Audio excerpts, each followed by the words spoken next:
Hi viewers, thanks for watching Law News on LawTube. To begin with the first law news, Bar Council of India to introduce continuous legal education for lawyers and to undergo mandatory training for 15 days in a year. The observation made by Bar Council of India Chairman Manan Kumar Mishra came during webinar organized by the latestlaw.com on future of legal profession and education during and post lockdown period. While answering a question pertaining to continuous legal education, Bar Council of India chairman stated that BCI is planning to introduce continuous legal education for lawyers wherein they will have to undergo mandatory training for 15 days in a year and a periodical check will be made to ensure that such training has been undertaken by the lawyers.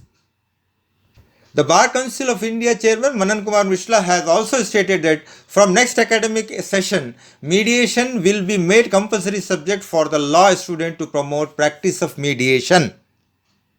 Coming to second news, the Telangana High Court held that without sanction from central government, magistrate cannot take cognizance of offence committed by an Indian outside India while hearing a writ petition seeking to quash the proceedings initiated against the petitioner husband by Additional Chief Metropolitan Magistrate Hyderabad for the offence punishable under section 498A 406 of IPC and section 4 and 5 of Dowry Act. The Telangana High Court held that in the instance case, no sanction has been obtained by the magistrate before taking cognizance of the offence, and as such, the cognizance taken by the magistrate was bad in law. The Supreme Court of India, in partial modification to its previous order, has directed all officers of the rank of Deputy Registrar and above or their equivalent in the registry to attend office with effect from Monday on 4th May 2020. The remaining staff has been directed to continue working from home on terms and conditions as notified earlier by the orders. The Supreme Court has emphasized that all officers and staff while commuting to and from office and also while at work shall strictly follow precautions such as practicing social distancing, undergoing thermal screening, submitting self-declaration form, wearing face mask, etc. to prevent spread of COVID-19.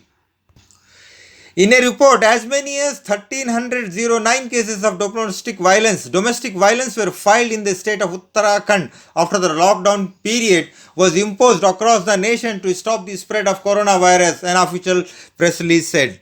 According to the records of the State Police Control Room, 438 complaints of domestic violence alone were registered from Udham Nagar Singh Nagar district, 312 in Dehradun and 281 in Haridwar and 116 in Nainital. Aside from these areas, complaints were also filed from 9 other districts of the Uttarakhand state. Supreme Court taking a strong objections on lawyers filing frivolous public interest litigations pleas. The Supreme Court expressed its displeasure against some of the PIL seeking ranging direction to the center on various issues involving the nationwide lockdown.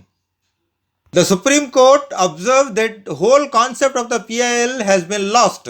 A Supreme Court bench headed by Justice N.V. Ramana and comprising Justice S.K. Kaul and B.R. Gavai said the concept of PIL has been forgotten as lawyers keeping filing petition on what they feel is possible. This is not public interest litigation, observed the bench.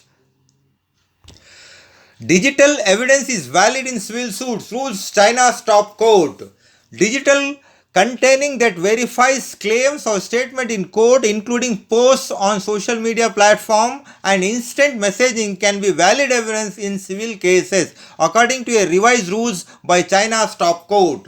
The revised rule takes effect from Friday, said the China Supreme People's Court. The rule listed other valid digital contents including web pages, blog, text message, emails, group chat, records of digital transaction, communication and identity registration, logging data, computer programs and picture as well as audio and video informations. So, LawTube viewers, we hope you have enjoyed this law news on LawTube. If you like, do not forget to liking, sharing and subscribing LawTube. If you have any question or comment, you can ask them in the comments. I will be happy to answer you. See you again tomorrow. Bye bye.